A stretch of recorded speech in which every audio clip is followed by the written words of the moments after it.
নমস্কার বন্ধুরা, ভতেশ্বর study centre চ্যানেলে তোমাদের স্বাগতম। তোমাদের জন্য দারুণ সুখবর, অবশেষে আন্ডার গ্র্যাজুয়েটের জন্য নোটিফিকেশন জারি হয়ে গেল। আরআরবি এনটিপিসি আন্ডার গ্র্যাজুয়েটের জন্য অফিসিয়াল নোটিফিকেশন জারি হয়ে গেছে, ফুল নোটিফিকেশন। তোমরা দেখতে পাচ্ছ 7/2025। সম্পূর্ণ বিস্তারিত তথ্য এই ভিডিওর মাধ্যমে থাকছে। ভিডিওটা প্রত্যেকের জন্য খুব ইম্পর্টেন্ট। দেখতেই পাচ্ছ যে non technical popular category NTPC under graduate. এখানে দেখো তোমাদের জাস্ট কিছুক্ষণ আগেই নোটিফিকেশনটি জারি হয়েছে। তো দেখো এর পরবর্তী কি কি বলা হয়েছে। এর পরবর্তী দেখো তোমাদের এখানে ইন্ডিকেটিভ নোটিশ জারি হয়েছিল 4 অক্টোবর 2025। অনলাইন আবেদন তোমাদের শুরু হচ্ছে 28 অক্টোবর থেকে 27 নভেম্বর পর্যন্ত তোমরা আবেদন করতে পারবে এবং আবেদনমূল্য জমা করতে পারবে 29 নভেম্বর পর্যন্ত। ঠিক আছে, এর পরবর্তী হচ্ছে তোমাদের যদি মডিফিকেশন করতে হয়, মানে কোনো এডিট বা মডিফিকেশনের ক্ষেত্রে তোমাদের ডেটটাও দেওয়া হয়েছে। এই ডেটের মধ্যে তোমরা এডিট বা মডিফিকেশন করতে পারবে। ওকে, আচ্ছা। তো এখানে দেখো যে তোমাদের এখানে কোন কোন পোস্টগুলোতে নিয়োগ করা হচ্ছে। যে পোস্টগুলো আছে 12 লেভেলের জন্য, সেগুলো হচ্ছে commercial cum ticket clerk, accounts clerk cum typist, junior clerk cum typist এবং হচ্ছে ট্রেন্স ক্লার্ক। যেখানে দেখো লেভেল 3 অনুযায়ী বেতন থাকবে কমার্শিয়াল কাম টিকিট ক্লার্কের জন্য। আর এগুলো যেগুলো আছে সেগুলো সবই লেভেল 2 অনুযায়ী তোমাদের বেতন থাকবে। মেডিকেল স্ট্যান্ডার্ডটা ভালো করে দেখে নাও। সিসিটিসি পোস্টের জন্য যারা দেখবে তাদের হচ্ছে B2 ক্যাটাগরি মেডিকেল স্ট্যান্ডার্ড থাকতে হবে। C2 ক্যাটাগরি মেডিকেল স্ট্যান্ডার্ড এইসব ক্লার্ক কাম টাইপিস্ট যে পোস্টগুলো আছে সেগুলোর জন্য। আর A3 ক্যাটাগরি মেডিকেল স্ট্যান্ডার্ড হচ্ছে ট্রেন্স ক্লার্কের জন্য। এজ লিমিট হচ্ছে 18 থেকে 30 বছর। 1/1/2026 হিসাবে তোমাদের এজ ক্যালকুলেট করতে হবে। টোটাল শূন্যপদ হচ্ছে 3058টি, যার মধ্যে সিসিটিসির জন্য 2424টি শূন্যপদ আছে। তারপরে অ্যাকাউন্টস ক্লার্ক কাম টাইপিস্টের জন্য 394টি, 163টি হচ্ছে জুনিয়র ক্লার্ক কাম টাইপিস্টের জন্য এবং ট্রেন্স ক্লার্কের জন্য 77টি শূন্যপদ আছে। ওকে, আচ্ছা।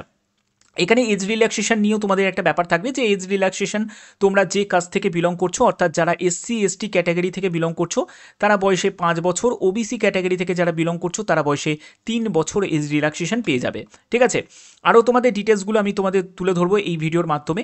তার আগে তোমাদের বলে দিই যে A3 ক্যাটাগরি মেডিকেল স্ট্যান্ডার্ডে তোমাদের 6/9 উইথ অর উইদাউট গ্লাসেস ব্যাপার থাকবে এবং B2 ক্যাটাগরি মেডিকেল স্ট্যান্ডার্ডের মধ্যে 6/9 থাকবে উইথ অর উইদাউট গ্লাসেস।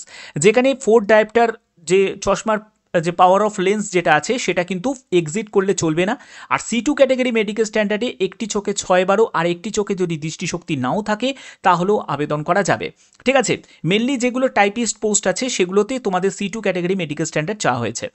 আচ্ছা, এখানে দেখো তোমাদের পরবর্তী 18 থেকে 30 বছর হচ্ছে এজ লিমিট আছে এবং এখানে SC ST যারা ক্যান্ডিডেট আছো তারা বয়সে 5 বছর ছাড় পাবে। OBC থেকে তারা 3 বছর ছাড় পাবে। এছাড়া যারা PWBD ক্যাটাগরি থেকে বিলং করছো তোমাদের ক্যাটাগরি ওয়াইজ তোমাদের রিল্যাক্সেশন থাকছে। আচ্ছা, এর পরবর্তী হচ্ছে এডুকেশন কোয়ালিফিকেশান। এখানে তোমরা জানোই যে এডুকেশন কোয়ালিফিকেশান তোমাদের উচ্চ মাধ্যমিক পাস যোগ্যতাই প্রয়োজন আছে এবং এখানে তোমাদের 500 টাকা আবেদন মূল্য লাগবে। এই 500 টাকা আবেদন মূল্য যারা UR প্রার্থী আছো, যারা EWS প্রার্থী আছো, যারা OBC প্রার্থী আছো তাদেরকে দিতে হবে। পরবর্তী সময় তোমরা 400 টাকা রিফান্ড পেয়ে যাবে। আর SC ST woman candidate, PWBD female transgender যারা আছো তাদের ক্ষেত্রে তোমাদের 250 টাকা আবেদন মূল্য দিতে হবে এবং পরবর্তী সময় তোমাদের প্রিলি পরীক্ষা দেওয়ার পরে 250 টাকাটাই তোমরা রিফান্ড পেয়ে যাবে। ঠিক আছে, এর পরবর্তী হচ্ছে তোমাদের এখানে সিলেবাসের ব্যাপারটায় চলে আসছি যে এখানে PWBD ক্যাটাগরিদের কী কী থাকবে সেগুলোর ব্যাপারেও ক্লিয়ার করা আছে। তো দেখো তোমাদের CBT 1 এর ক্ষেত্রে 90 মিনিট তোমরা সময় পাবে। 40 জেনারেল অ্যাওয়ারনেস থেকে, 30 হচ্ছে ম্যাথামেটিক্সে, 30 হচ্ছে জেনারেল ইন্টেলিজেন্স অ্যান্ড রিজনিংয়ের ওপর। 100 কোশ্চেন 100 মার্কসের তোমাদের পরীক্ষা হবে। প্রতিটি প্রশ্নের মান হচ্ছে 1 করে, 1/3 হচ্ছে নেগেটিভ মার্কিং থাকবে। ঠিক আছে, এর পরবর্তী হচ্ছে তোমাদের CBT 2তে তোমরা চলে যাবে। CBT 2তে হচ্ছে 90 মিনিট সময় থাকবে, 120টা কোশ্চেন, 120 নম্বরের পরীক্ষা হচ্ছে, 50টা জেনারেল অ্যাওয়ারনেস, 35টা হচ্ছে ম্যাথামেটিক্স, 35টা হচ্ছে জেনারেল ইন্টেলিজেন্সের ওপর।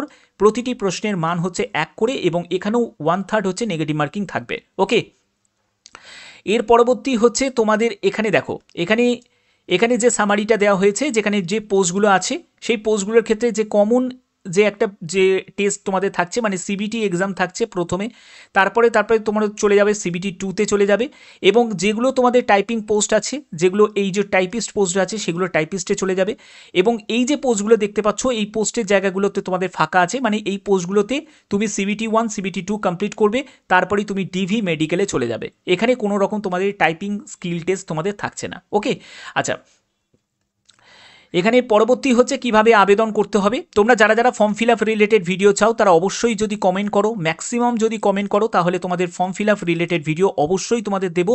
একদম সুন্দরভাবে কিভাবে তোমরা ফর্ম ফিল আপ করবে একদম নির্ভুলভাবে সেটা তোমাদের দেখিয়ে দেবো। তোমরা যে কোনো একটি আরআরবি এখান থেকে সিলেক্ট করতে পারবে, যে আরআরবিতে তুমি আবেদন করতে চাও সেই আরআরবি তোমরা সিলেক্ট করতে পারবে।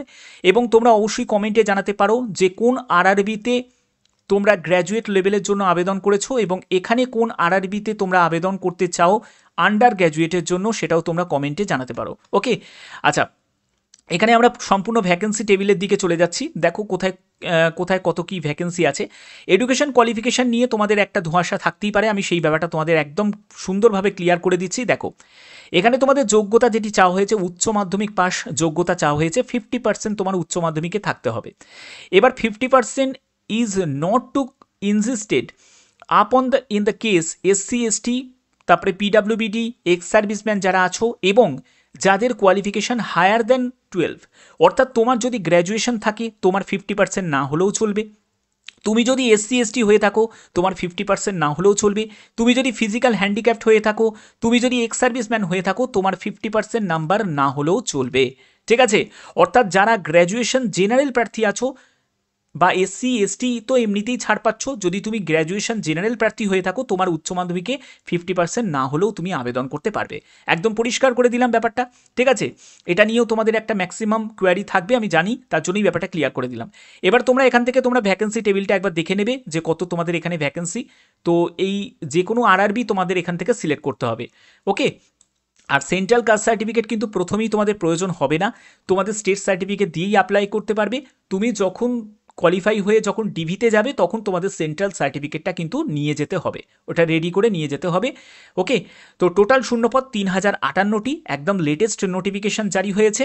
আশা করি ব্যাপারটা তোমাদের কাছে ক্লিয়ার করতে পারলাম। ভিডিওটা যদি ভালো লাগে অতি অবশ্যই ভিডিওটাতে একটি লাইক করবে, চ্যানেলটিকে সাবস্ক্রাইব করে এখনই বেল আইকনটাকে অল করে রাখো যাতে নতুন নতুন আপডেটগুলো তোমাদের কাছে পৌঁছে দিতে পারি। এখনের মতো এটুকুই, টাটা।